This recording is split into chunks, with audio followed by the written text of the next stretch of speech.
Good evening and welcome to Hot Topics from the Soul. I'm your host, Dr. Valerie Parker-Hagan, and I have my co-host. And good evening to you. What a beautiful day it is on this first Tuesday in the month of November. And I'm excited about what's happening already.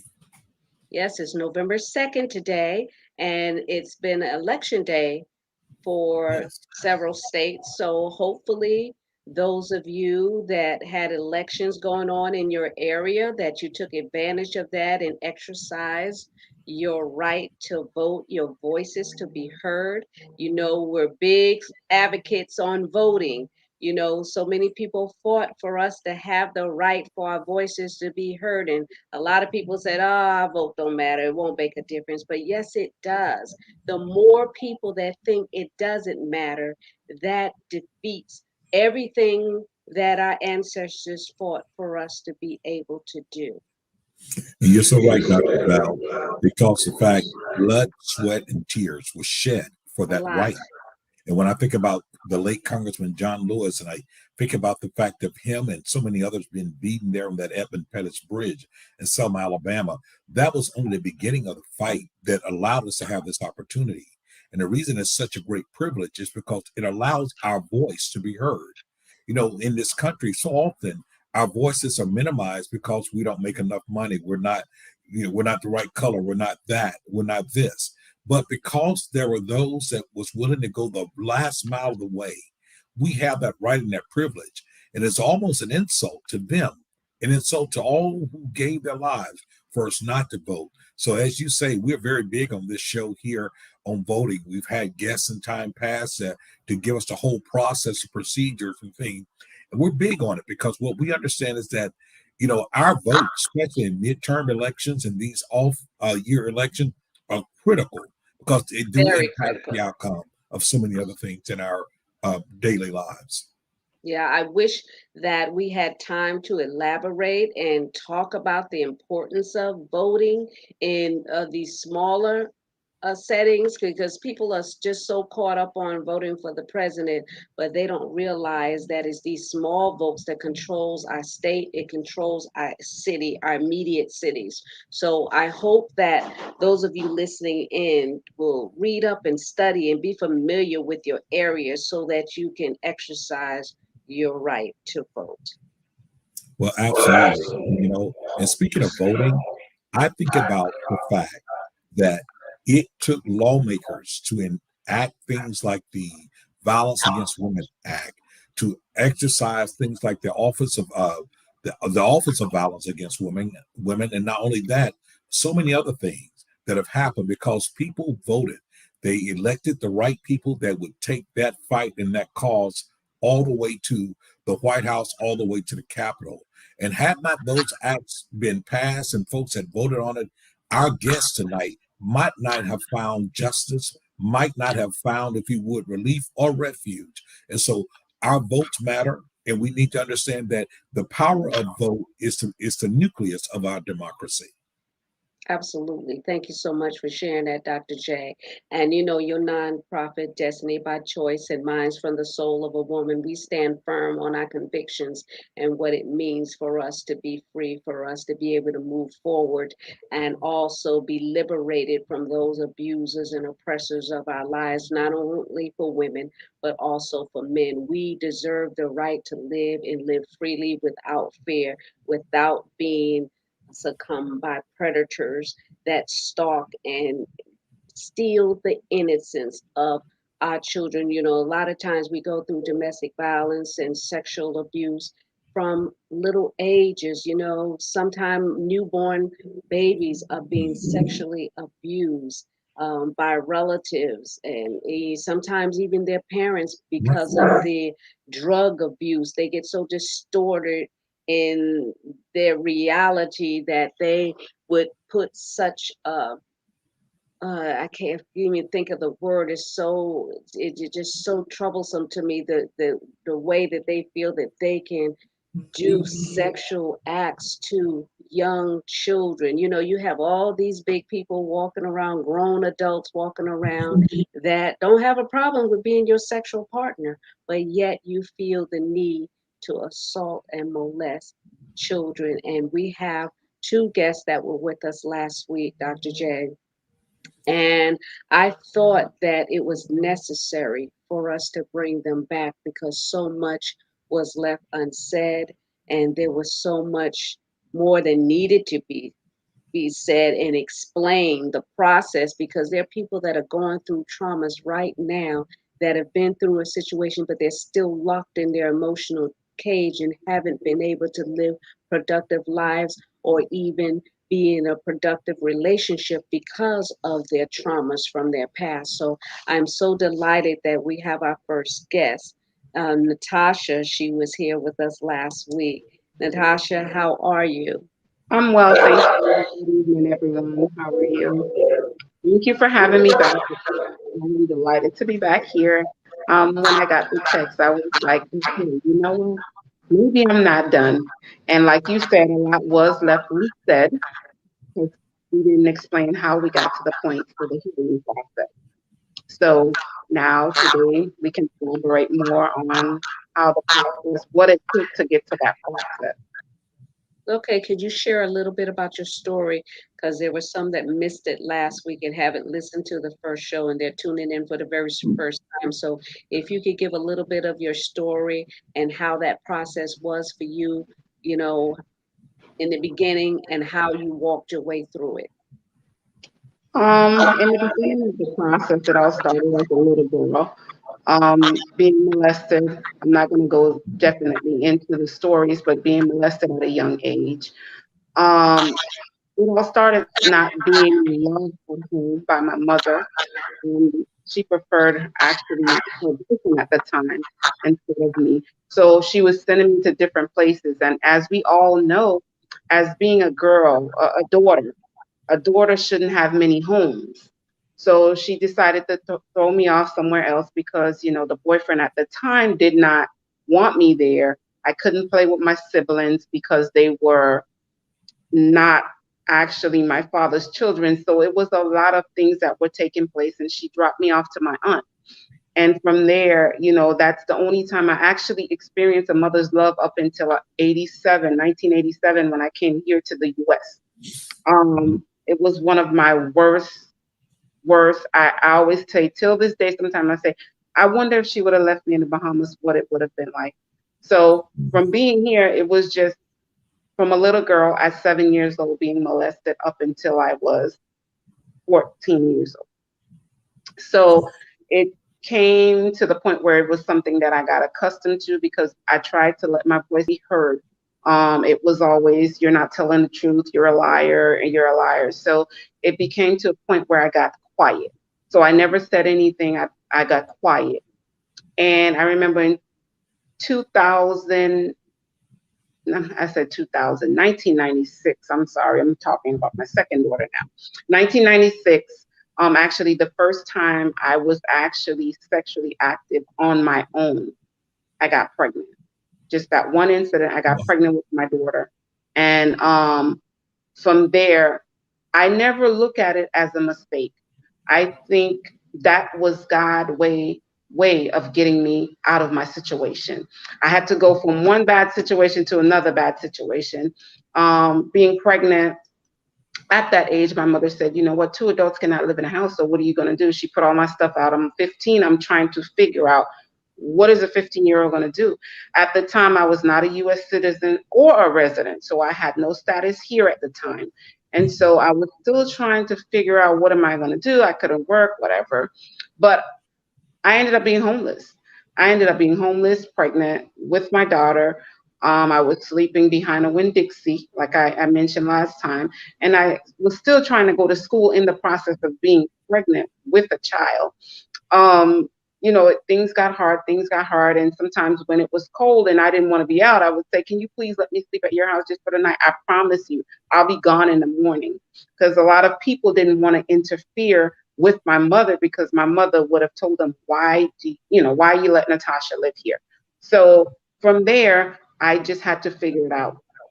And that was the time I had to realize that, look, Natasha, you're an adult now. I have somebody life that I'm responsible for. I'm an adult. But I went through a lot of hard times before I got to the point where I'm at right now. And I cannot say it was easy, but only thing I can say it was worth it. It wasn't easy, but it was worth it because I was determined to get out. I was determined to leave that behind me. But of course, I got pregnant again in 1998. Well, actually, 97. I had my daughter in 98. So now I have two kids and don't know what to do still now at this point. And I remember telling their father that I'm pregnant, and he said to me, "Well, I cannot have no kids, so you need to find those children's father." So now I'm like, okay, I'm still a minor. And I was like, well, I did think about getting rid of the baby. But I was not of age to get rid of the baby.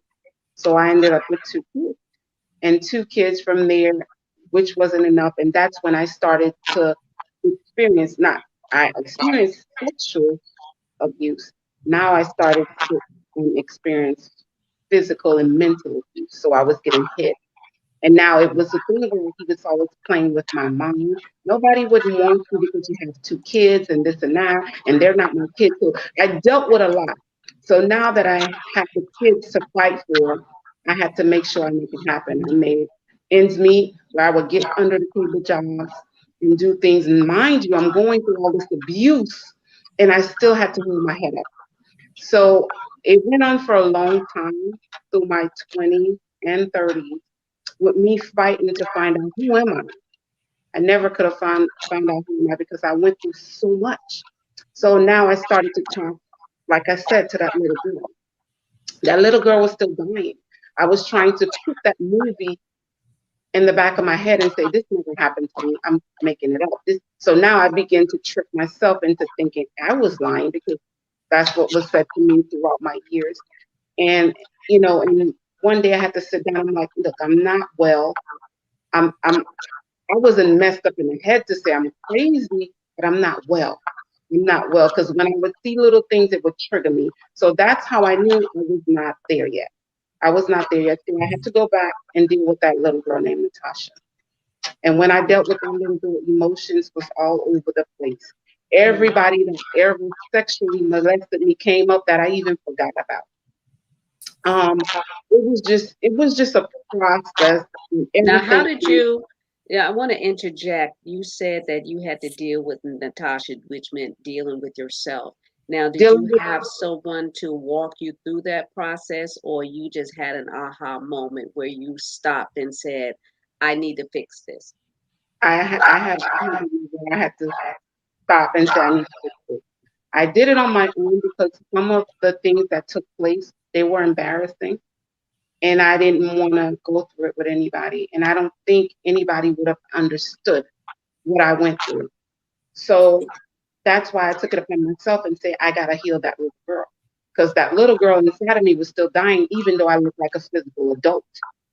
So I was still dying on the inside. So I just took 3 months. I stayed in my room and I healed myself with the help of that Bible.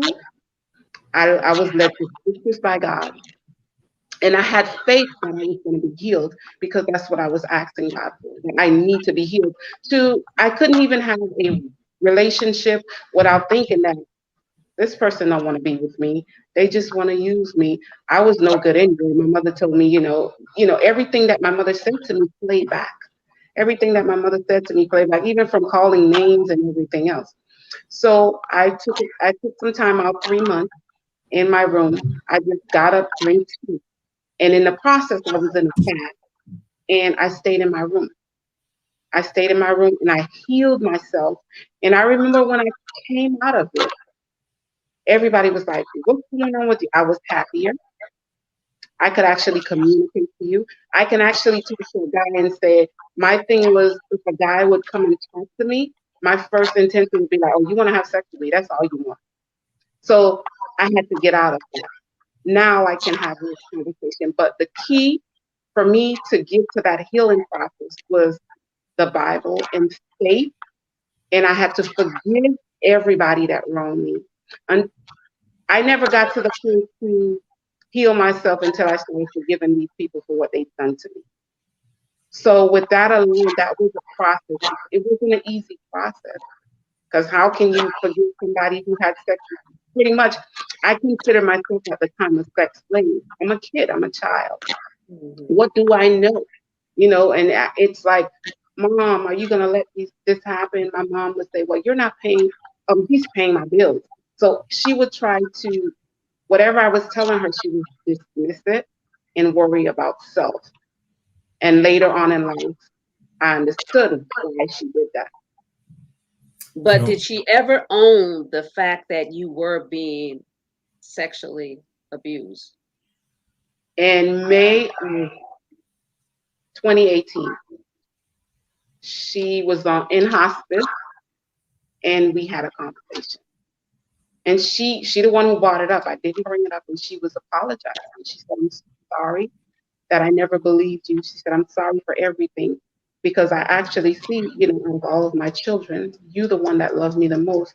And she said, even though I was treating you bad, you still love me. I still love my mom no matter what.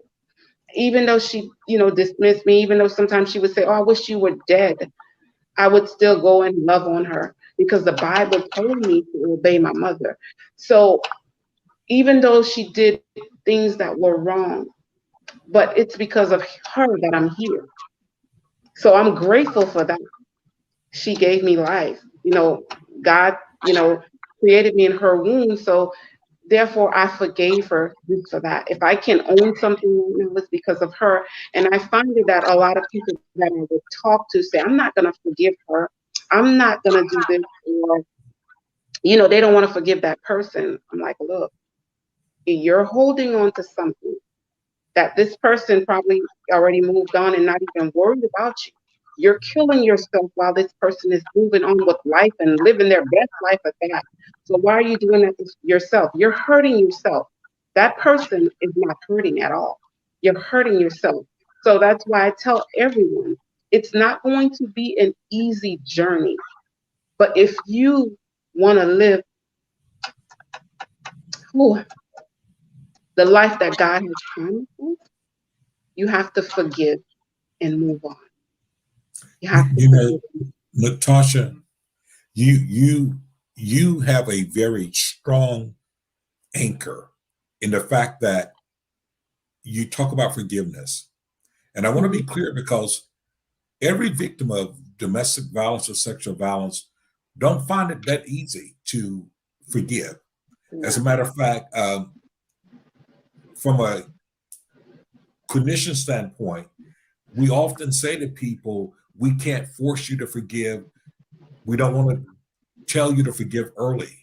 But you came to this conclusion on your own. You after all that you did in your own soul searching and all of these things, you found that as to being the catalyst that Yeah. brought you healing and brought you a relief inside of it. And that's a major thing because of the fact most of the time we're guided by our parents. We're guided in our faith, we're guided from that standpoint.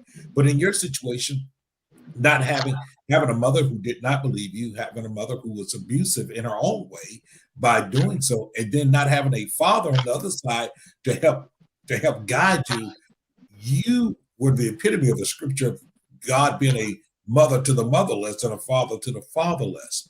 And so Right.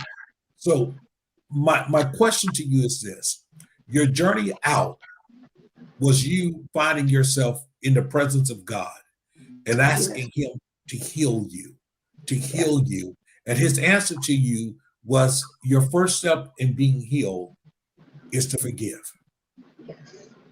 I had that was the key. And I even have a book called Forgiveness is Key, Let It Go. Um, that's what helped me throughout this journey. And I had to do it. Not to say I didn't want to do it. My flesh didn't want to do it. But in order for me to get where I needed to be, that's what I had to do. And let me tell you, everything that I needed was in that key of forgiveness. I had to do it. I love How the way does that you it said, affect your daughters, being that you went through that trauma? How was it raising your daughters? And now that they know your story, what effect has it had on them? I waited until they got older to find out, to know about it, because I didn't want them walking around with hating others So I kept it away from them, but they were very, very sheltered. My kids were not allowed to go to people's house. Only sometimes the grandma, and if they spend the night, which not my mother, their father's mother, I would have to be there too.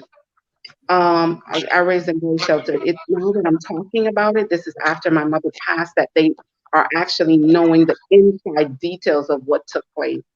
So I kept it away from them as much as I can, and I raise them in a way, and I tell them, if anybody looks at you, tell mommy. If anything you feel like you're not comfortable, tell mommy. Let mommy know. I want to know everything that's going on. So we built this relationship of, we would even talk about things that you won't even think mother would talk to daughters about. I would talk to them about it because I want to know. I don't want them to have that void that I had as a child, because I don't believe them or I'm just left out. I want to know everything. So, Do you think it's impacted the way that they see, the way they might see males? Or, I mean, I know that even in your case, that though God has healed you and brought you through that part, and part of your forgiveness was forgiving those who did so, but did it have an effect on you as far as the way you see men, or are you apprehensive about that, or do your girls feel like, man, I mean, because that it wouldn't be far-fetched if it was the case, but I could only imagine having gone through something so traumatic. Kids are amazing. Kids can be amazing. They're resilient. They're resilient. A lot more But kids resilient also now. look at you and say, "Well, mom, when you going to start dating anyone?" I wonder, are they reserved from saying that because of what you've gone through? well, actually, it did before my healing process. It did trick in reference to a guy and stuff like that. I always thought it was about sex. So if you would talk to me, I'll tell you, hey, look, you want to have sex with me because you don't know me, but you want to have. So that was my first reaction because that's what I was used to. Okay, so it affected my relationship, and I just didn't trust nobody. Especially if I have to be with my daughters, I'm always watching to make sure that you're not looking at my child.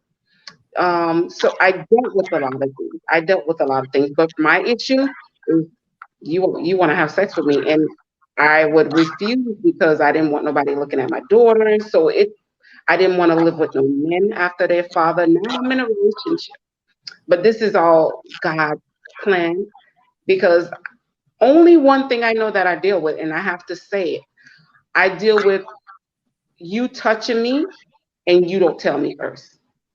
I get defensive, and it's because of what I went through. I have a habit. It can be 100 degrees. I will cover myself. That's my defense mechanism. I would still cover myself from head to toe. So it can be hot. And my daughters would be like, Mom, why you do that? I said, you would never understand. But I do that because that's my protection. I feel like that's a source of protection for me. Gotcha. Wow. Yeah. How can individuals connect with you and hear more about your story and also the products that you have and services you may offer? I do have books on Amazon. One of them is Forgiveness is Key, Let It Go. And then I also have the prayer journal that I use on my journey of healing. So, I mean, the Jesus is real. I mean, the Lord is real. However, He's Yes, real. he is. Those scriptures I use, and they took me through this healing process. And I also have a book as well, Pain with No Scars. It gives you a little bit about my story. And the reason I say a little bit because I want individuals to have access to me, where you can actually talk to me. Because sometimes reading a book is okay. But when you have that access to that person, and that person can elaborate more with you have that sense of comfort. You know what? I'm gonna get, that healing process that I need. So they can get those books on Amazon. And also, if anybody wants to reach me, they can reach me at painwithnoscars at gmail.com. And also my cell phone number, which is my cell phone. That's what I do I have a phone just for that, Okay. for people to call and actually if they want to talk, they just give me the heads up and I make time for them. Yeah, Because have them just email you, and then if you want to give your okay, phone number out, then that way you can deal with them personally like that instead of getting a lot of random calls. okay, so it's pain with no scars at email.com. They can reach me and I will respond. Thank you so much for sharing it, and stay in the studio so that we can connect with you again and ask you some further questions. Okay. Thanks so much. Yes. Wow, Dr. J, I still am like, it just takes my breath away. I hold my breath thinking about it because as she tells her story, I walk through it with her, especially I have some of my own traumas going on, and God is definitely real and He is a deliverer.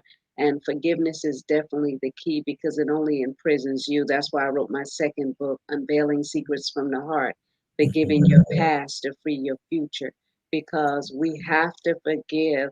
And it's true. I even wrote in the book that a lot of times we're holding things that people did to us and they don't even remember it themselves, or they're oblivious and moved on, or have become more enlightened and aware of their instance, the traits that they had in their youth to now they're older and they want to bury them.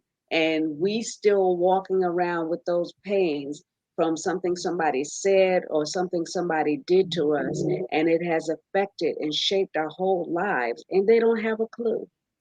But the sad part about that is that you're right, because there is a blindness that comes, but most of the time that blindness is there because of the fact that issue has not been brought back up to them by anyone. The victim Mm. is oftentimes silenced. They've been silenced by threats. They've been silenced So they because haven't been they confronted. were ignored. So they haven't been confronted. So these individuals go on with their life. They settle into a life. Sometimes they continue doing that type of things. Other times they stop. But the reality is, what I say to any person, perpetrator, and in this case, I'm going to say men, we have to consider the damage that we leave. We have to consider, first of all, we took advantage of someone. We took advantage of their innocence. We violated them in every sense of the word. We stole their sense of normalcy from them. And we go on as if it didn't happen. But the reality is that we abuse, we have shattered someone's life. And we have to be able to confront that at some point and be able to say, listen, I'm sorry. What I did was egregious. And not that we make excuse for them, but in so many of these cases, we find that the perpetrators, they themselves have lived life of transgenerational trauma, unattended trauma in their own lives. And so here's the power, here's the hurting, trying to gain power, and they take advantage of other people. But it is so important to me that we find a place of healing, and that to the perpetrator, that they must understand what they've done is egregious, and they need to be held accountable. Got to Yes, be you held do. accountable. Because when I listen to stories like Natacha and like Reverend Audre'L, the thing that really stands out with me is this: the damage that is left behind. How does it affect their outlook in the future? And I don't mean to digress, but it's nothing like even me as a man coming across a woman who's been so badly damaged. What do you mean? Not that they should be shamed, but they've been so badly damaged emotionally and everything that they don't know how to receive a good man. They A don't know how good to man. receive love. They don't And know how that to happens a receive, lot. and that happens a whole lot. And it happens in such a way that everything that they need is right in front of them, but they'll never be able to receive it because the damage is such in a way that their norm is an abnormal relationship. So the dysfunctionality for them is more where they feel this sense of wanted. And so when you bring calm and you bring functionality and you bring love, it's almost like, no, that's not what I want because Mhm. I can't feel that. And those are the type of things that people are left shattered and broken. People are left that way. So I applaud Natacha because she's gone through that phase, and God is still healing her and things. But her first step was the forgiveness part, because forgiveness is necessary. That's our prayers to answer. Forgive us our debts, that which we have done, even as we forgive No, our debts. actually, her first step was taking ownership of where she was at that point in her life and saying, Yes, taking a stance, saying, I'm not going to let you dominate and rule my life. That was her first step. And then absolutely. once you do that, then you'll be open to forgiving because you have to acknowledge all the pain, all the hurt that you've been through in order to get free from it. If you never own what happened and continue to put it in an emotional vault or on the back of your head like it never existed, then that proper healing can't take place. Absolutely. But we have some victors here tonight, and we have some victorious survivors, and that's why I think your story is so critical in this day and time. Someone's listening right now, Dr. Val, and perhaps they've been suffering in silence. Perhaps they have hidden their story from many for so long. Perhaps on the outside, it looks like they've overcome and no one even known they've ever gone through. But deep down inside, they know they've been imprisoned to their past. So this is why tonight's show is so very crucial. And our next guest, Absolutely.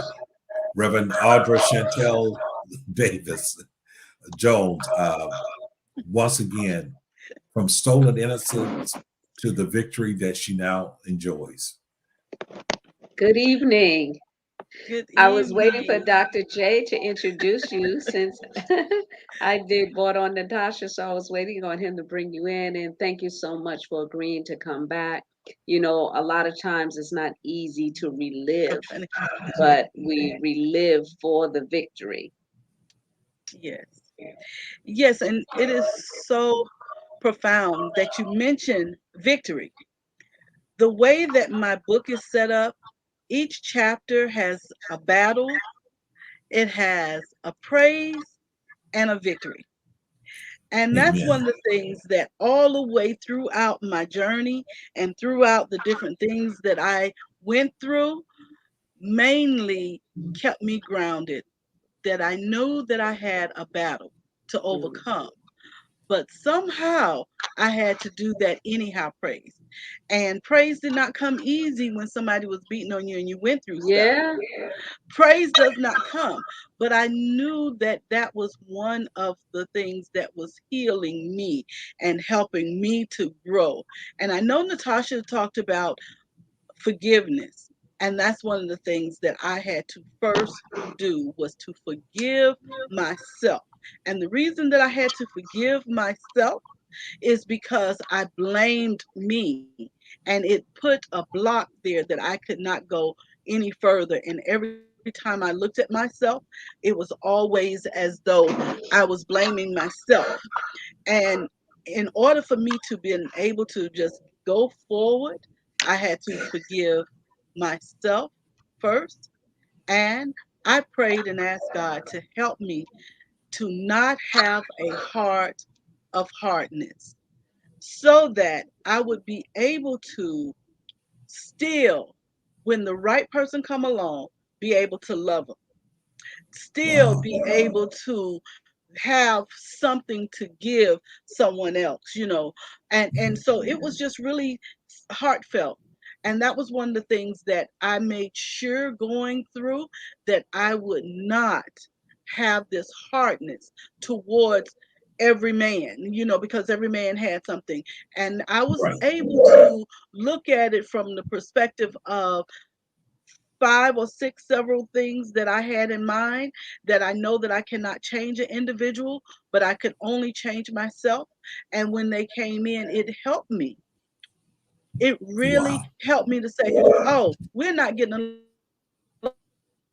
along, not because of that, but we're not getting along because you are a smoker and I'm not going to try to do this. You are an abuser. You are an alcoholic. So these are the reasons why. And once I put those things in perspective, it really helped me to just kind of look at it so that I would not blame every man for the past mistakes.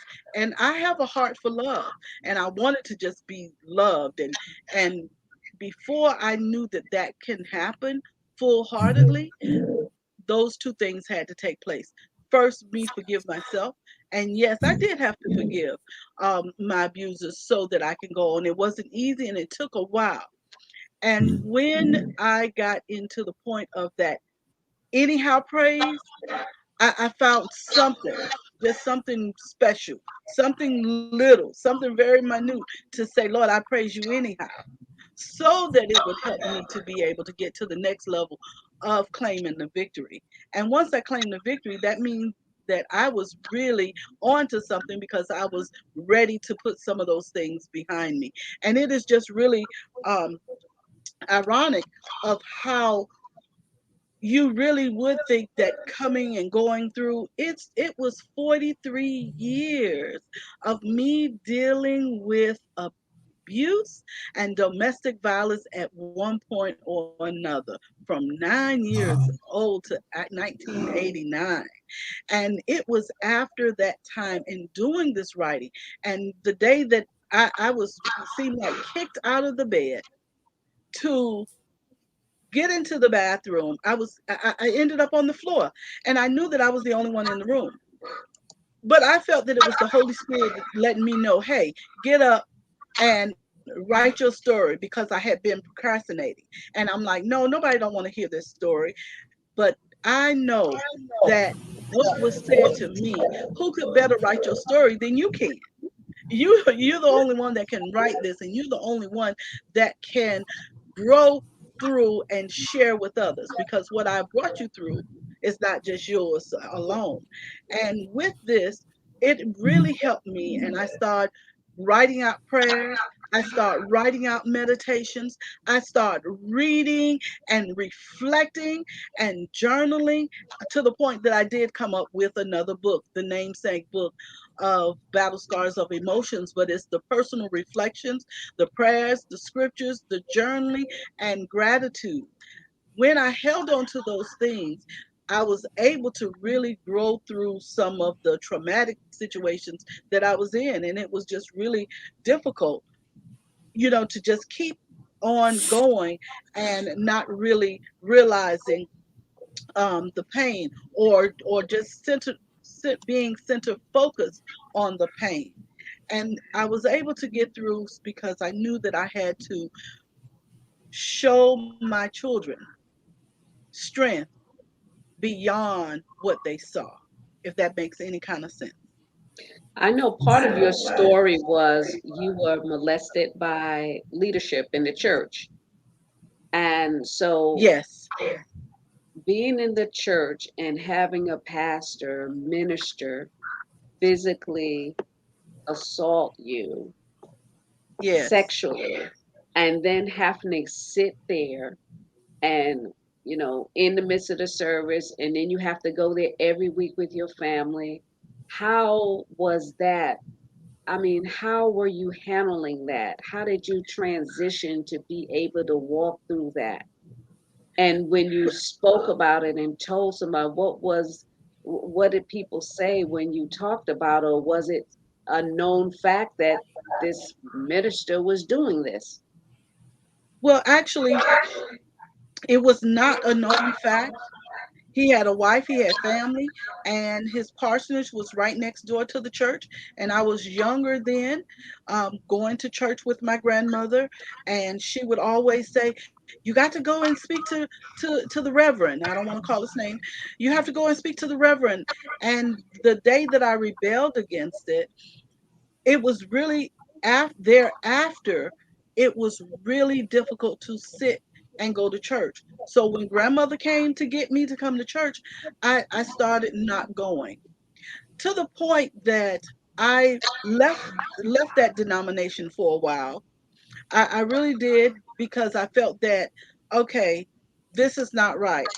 So even in my younger years, sitting there and realizing those things, and even when I think about the family member and my father, it would have killed my father. Seeing him when he come around, I would run, go into the room, and believe it or not, he would come and look for me. He would come and find me, The and I boldness. would just like, oh my gosh, Dad, can you not see this? Mom, can you not see this? And just it just really was something very horrific. I found myself being just removing. just removing away, just coming, staying away from different situations. So if it was a family gathering that I knew as I got older and I knew that he was there, I could not do it. Now, I did could your not father be go to there. church? My father did not go to church. No, Oh yeah, no. he would have So my killed him. grand Yeah, he would have killed him. My father would have hurt him really bad, and it was just really something that was just hard to explain. And I tried to share it with my mom, and she would just like, shh, we'll talk about it later. And my mother was she was very sweet, very soft spoken. I love my mother to death, but it was just certain things that I felt that she was afraid of my father. He did not abuse my mother, but he was short and loud and boisterous, and he made his points known. And my mother, on the other hand, was very soft spoken. And she would say, we'll talk about that later. We'll talk. And she just whispered, we'll talk about that. And I said, Sonny hurt me. She says, no, we'll talk about that later. And so she never wanted to go into detail or anything. And it was just to a point where um, one day, because it was like, okay, here's $10. And I just threw it at her. And I says, this is what's happening, and you're not seeing this. Somebody is hurting me, and then they put this. I'm giving this to you. And that's the light bulb that went off in my mother's head. That went, and so she went and approached, that particular person. And it was just really horrific.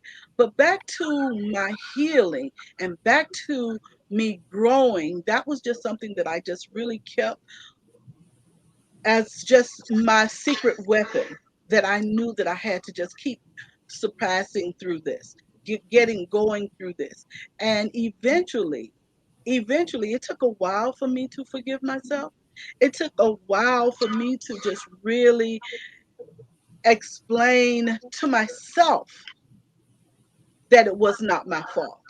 And as I wrote and as I continued to just write it out and cry it out and meditate through all of this, it really helped me to really be a spokesperson to get my voice back, because my voice was silenced for a long time. And even though that my family doesn't think so, but in a lot of ways my voice was really silent because no one ever knew. And it was just very difficult until that day that I just threw this. I said, this is what I'm worth, and it just took a lot. And this is why in relationships it's very difficult for me. I've been very independent. I didn't want anyone to just come and give me stuff. I want them to do what they supposed to do as, my husband or as my mate. But it wasn't something that I went to them and says, oh, I need my nails done, oh, I need my hair done, oh, I need this. Yes, my husband perhaps, but I never let anyone do anything like that for me. And I always said that I was not petty and I'm not cheap. And that was just something that I had a hard time receiving. I didn't know how to receive. Although I knew that there was still so much in me to give, to love, and I did not want to give up on love. I did not want that to be the reason why I was bitter and could not have room when it came, when the real love came. And so I do still have difficulties sometimes of trust issues, and there are triggers. So I cannot say that, because I think every battered Yeah. woman or individual have triggers, and Have certain things triggers. trigger them Yes. where other things do not. And so I don't bother anybody. I don't want to hit. I don't play, but don't play with me, because that is a true trigger, because you're gonna get beat Hmm. up. But those are just some of the things that I had to really look at. And so, with what I was saying, at 43 years of dealing with the violence and going through domestic violence, it really made me start looking at myself as being special, as being beautiful, as being, just telling myself, even on the days that I did not feel those ways, even when I did not feel that someone could even love me. But I just really wanted to make sure that as I started growing, it was deliberate, it was intentional, and it was real. so that it will strengthen me. And that is one of the words that I use. I'm not going through something, I'm growing through. And that Absolutely. really kind of helped me to get to the spiritual level. And I felt that I was called for the ministry, but I ran from the ministry a long time because of this as well. And Right. because of that pastor, I was like, I cannot be true. But through all of this, I do believe that God taught me how to be true to myself, for me to be Was able he to. ever exposed? No, not to my knowledge. My grandmother knew, my mother knew, but far as I know, they never exposed him to, the big bishop or anything like that. You, And you that's the know, sad thing about it. I when I hear so many stories like yours, and especially when we start talking about leadership, you know, it's so easy for us. I mean, just say for in the church, it's easy for us to look at the secular people, the movie Yes, stars and those people when they abuse their power, and we have an opinion on it. Or even let's yes, be real about it. If we were yes, talking about the Catholic priests or whatever taking advantage, we have a conversation about it. right, However, it is so difficult for us, especially in Christendom, to talk about leaders who violate members, clergy who commit sexual abuse. exactly, I'm not talking about a boyfriend, girlfriend. I'm seeing you right. my woman on the side. That's not right neither. But Mhm. I'm saying to take advantage of someone. Number one, physical force, sexual force, manipulation, using power and position. When we use our power to PREY, when we should be Right, PRAYING, then we right. have not only violated God, God's principle, we violate the individual. So your grandmother, your mother, and all those around sometimes find it very hard to see that person in leadership. Even they can't fathom them doing those things, and yet it happens way too often. It And I does. say this because it takes courage. It For really, it really does. And now what I do, and I'm able to just pick. Oh my goodness, I'm able to just pick it out right away. I'm like, okay, no, he's not right. I protect Mhm. my daughter. I just would not. So there's some men that I would not sit up under because there are things that I see in them. And Absolutely. I don't like for them to look at me a certain way or to Mhm. disrespect my husband or to even make me feel that you're undressing Absolutely. me in some type of way. It's like, oh no. So I'm very careful into how I deliver and carry myself, simply because I do not want that kind of attention brought to me. And one of the things that I have also discovered in the ministry and doing these things, talking about domestic violence in the church, a lot of men do not even want me to come in and talk about it. They don't They want to. rather They a don't want man to to because it come in and talk exposes about. them. Right, and they rather a man come in and talk about it in a certain way. But who could tell the story better than a woman who have already experienced and have gone through it and have grown through it and is now the voice piece and an advocate, a strong survivor. And so I find that when there are a few that embrace to say, hey, I know one pastor confided in me. He says, there's someone in my church I know who beats their wives. I want you to tell the story. I want you to stand up and be bold. But a lot do not receive it for that.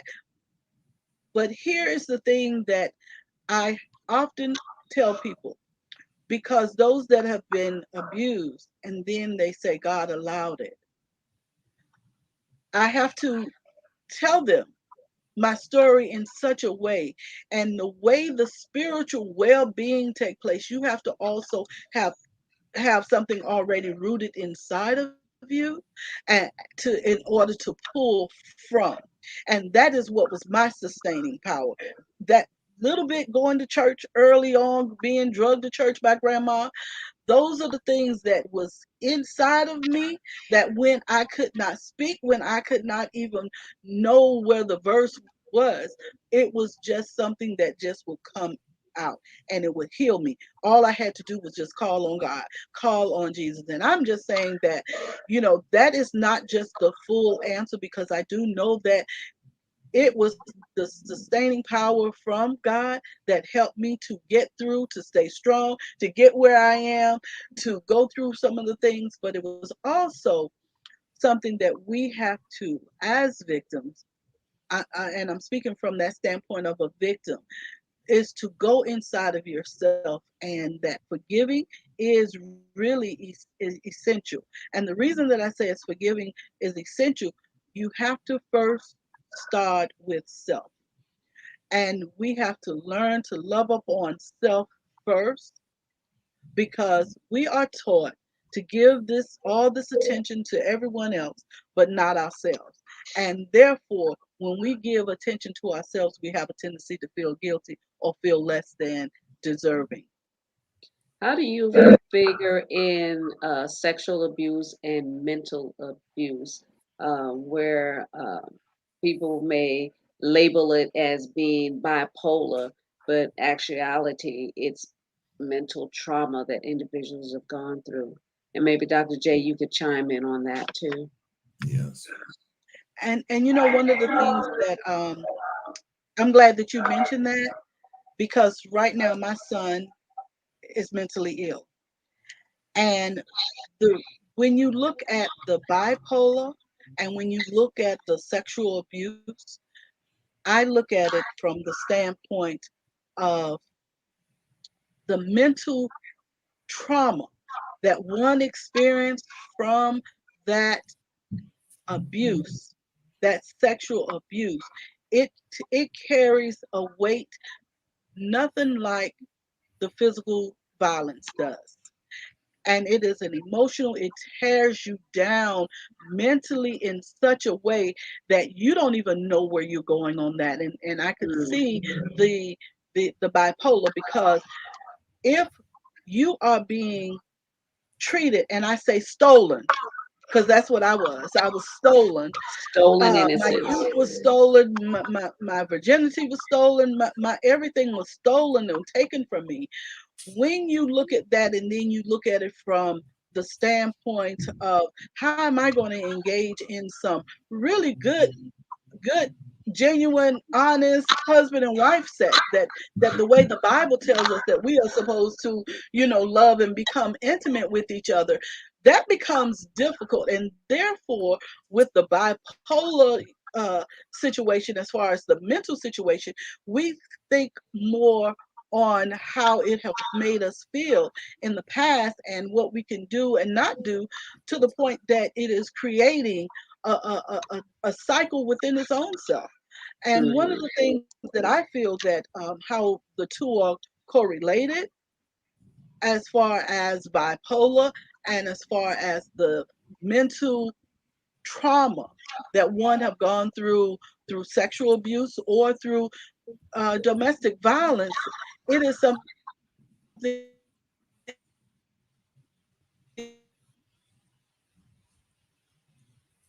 Did we kind of lose her? Yeah, I think she froze up a little bit. So You, I don't know if she recalibrate, but okay. what powerful information, once again, talking about how that traumatic experience totally interrupts your sense of normalcy. How does it, and that's something that's important for not only victims, but even for those that are listening. That's why I like for men to hear these broadcasts and see these things. And I like for everyone, because see, somewhere along the line, we may encounter someone who has this past. They've been sexually violated, they've been raped, they've domestic violence, and oftentimes we're trying to get through to relate to them, and we don't understand the difficulties and why we have to navigate so hard. And so when we start talking about even intimacy, the ideal of intimacy is a whole different thing now because of the violation there. From one sense, to the fact of, as you heard both Natacha say, as well as Reverend Audre'L, is the fact that sense of normacy. What does that look like now? What Because does it look like? yeah, because I've not experienced normacy. So you heard Natacha talk about the fact she doesn't like to be touched without permission. Now, here's the interesting thing. Being in this field for so many years, I've learned a lot. I've watched a lot and been a part of a lot of research and studies and things like that. But there's something about my upbringing that always said to me, even when I was talking to someone and we're getting to know each other, is it all right that I hold your hand? Mm. And it was just that thing. Is it all right that I hold you? And I would never forget having people say, "Why you ask?" Well, I ask because number one, it's not my right to do so without your permission. Yeah, you know, Alex asked me if he could hold my hand when we first started dating. And I Look was at like, that. He must have read my that, note. I was like, oh, that's different. I was like, Yeah, okay. absolutely. And so it's important, but navigating through this because there are times that we encounter people that are broken. Mm. And sometimes we have to know how do we love a broken person? Are we even the person to love a broken person? Because we walk Mm. in expecting a person who is broken to act as if they've never had a traumatic experience, to act like they're normal. And so you have to decide whether or not am I the person that has the patience or the tolerance to navigate this life of this person. I like them. I think they're great. I think they're wonderful. I think that. But do I have the temperament? Do I have, once again, the patience or tolerance to deal with that? And by the same token, most of the time, it's going to fall on it's really going to fall on the person who's trying to engage in a relationship because the victim survivor is more than likely going to be doing that to protect themselves. Right. What they need to protect inside of it. And hold up. I thought it was so interesting with Natasha's response, and I've heard it many times. Yeah, we'll bring them back in the studio as well, too. Exactly. So that they can. She said something about the fact of, once again, she just cut through the chase. So you want to have sex with me, huh? And isn't that amazing? Because that's been the experience. And it's almost saying, I need to know, do I have value to you more than just sex? Yes, Because if Absolutely. I don't, let's cut through it. And Audr'L, you were finishing up something before we lost you. What was your last comment yes. you were making? Oh goodness, the weather is messing with my internet over here. But one of the things is that I am, like Tasha, very careful as to who touch me and how they touch me, or if I'm in a mode of thinking or whatever and you walk up on me, that creates a different problem. And we were talking about the mental illness and the bipolar and how one would look at that easily like, oh, you're going crazy or something is really wrong with you, when it is the trauma that we have dealt with. It has Yes. nothing to do with being bipolar. It has everything to do with and I call it now boundaries. Respect the boundaries, because just to touch me in an abrupt way creates something that I don't know how to deal with right now, and the same as someone walking up on me. So it is just really, really careful, really being careful as to how I'm approaching, how I approach others, and I just don't want that to become an issue. At the same time, I still made sure that I was able to, in that dysfunction part of a relationship, to try to make the relationship as normal as possible, because I know what is inside of me still, to love, to share, to give, and to put myself first. That is the one thing that I've really, through all of this, like I said, it's the last 23 years, 25 years, that self help, self spiritual well-being, that spiritual growth has really helped me, and that helps me to be able to share with others what I've gone through with, and how I was able to get over, how I was able to get over on that other side. And it is true that people say, girl, something is going on wrong with you. And it's not something wrong with you. It's just that when you know what you know, and you have that trust of someone lied to you in the beginning, then guess what? You're going to always assume that whatever else is coming after that is a lie. And that is something that I know that, okay, I don't want to tolerate or want to be put myself into, because it really creates another aspect of this domestic violence, the aftermath, what I call it. Mm-hmm. And Can you and give that is your just contact something. information so that individuals can reach out to you? Yes, my contact information is Audrey, www.audrealchantel.com, www.battlescarsministries.org. You could also email me at battlescarsministry@gmail.com. I also have my book that you will find on audrealchantel.com, Battle Scars Ministry, Battle Scars of Emotions, Divine Healing from the Scars of Life. My new book will be out soon, The Meditation, personal reflections, prayers, scriptures, and journaling, so that it will help us to just start writing these things right on out. And that is coming out soon through Zulon. And you can also find my book on Amazon as well, Barnes and Noble. You could just Google it and you will be able to see it comes up. And Battle Scars Ministries is a nonprofit organization, and we are right now still in the launch process of accepting donations so that we can have the thrift store that's open, which is our central hub of our resource center as well as services. And we do have a little pamphlet if they want to contact me through email, where they will be able to get just basic local resources. And I'm still working on getting partnerships to add to that. That's awesome. I applaud both of you for the magnificent work you're doing, and I'm sorry that you all had to go through the experiences, but it has allowed you to be missionaries for the Lord.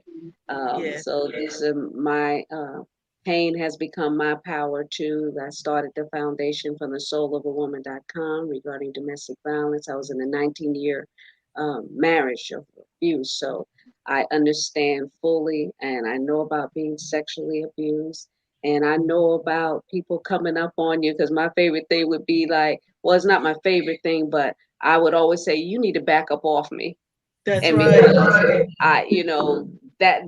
that's me standing up in my power. You can't get too close to me. You can't roll up on me like that, because Mhm. now I have my power, so you need to back up off me. So Exactly. we're hoping that individuals listening that have went through an emotional, mental, physical, and spiritual trauma will take courage to stand up Yeah. and say no more, and be that person that God intended for you to do. We all have some stories to tell in our lives, some good, some bad, but Yes. more people that need to be have gotten stolen innocence from a child where they've been molested and preyed upon, and it has carried them all the way to their adult life where they can't function All right. normally in a relationship or on their jobs. And I feel so sorry that you had to go through that.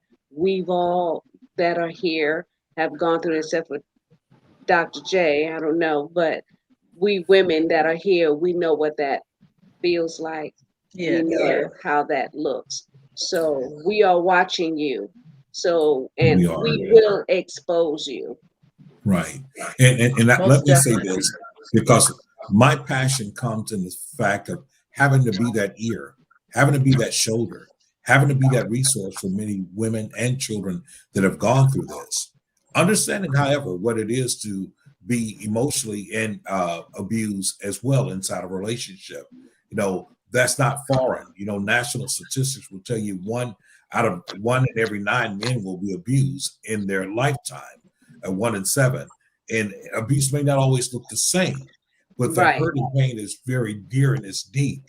And I do know that unattended trauma, unattended situations in our life oftentimes leave so much residue in our lives that it clouds our present. And that is why it is so important to continue to do these type things. And that's why, I don't mind being the person, that male that have stood out here over 29 years Thank talking you. about these issues, because in Yes. fact I understand them greatly and I see them greatly. And so I feel the pain of sisters. I'm grateful for having grown up with 6 sisters and 5 of those sisters was older than I was. You know, I had 3 brothers, but it was nothing like the effect that my sisters had on me, because they taught me empathy, they taught me compassion, they taught me transparency. And as a Yes. result of that, it has been the thing that have really led my life. And I say to any brother out there, you've got to understand that we must start standing up. We must speak out against this type of abuse and control. We must examine ourselves and get rid of this toxic masculinity and begin to build a whole different world. And we as men and brothers need to stand side by side with our sisters. Yes. and begin to say no more. So I go back to what one of my programs is with Destiny by Choice, is man up, stand up against domestic violence. And that's what we have to do. And the National Domestic Violence Hotline is 1-800-799-7233. That's 1-800-799-7233. And the National Sexual Assault Hotline is 1-800-656-4673. That's 1-800-656-4673 for the National Sexual Assault Hotline. Thank you again, ladies, for joining us and sharing your stories, being transparent, because a lot of times when you go through situations in your life, the enemy within always tells you that you're the only one and that you're not worth it. And you are so worth it, and you are so loved and so appreciated. And I thank you so much for your courage. You're Good very night, welcome. Thank you and so God much. bless. Thank you so much. much. Dr. J, until next Tuesday Until on next another Tuesday. Hot Topics from the Soul. Thank Good you night. so much again. Thank you all. You're welcome.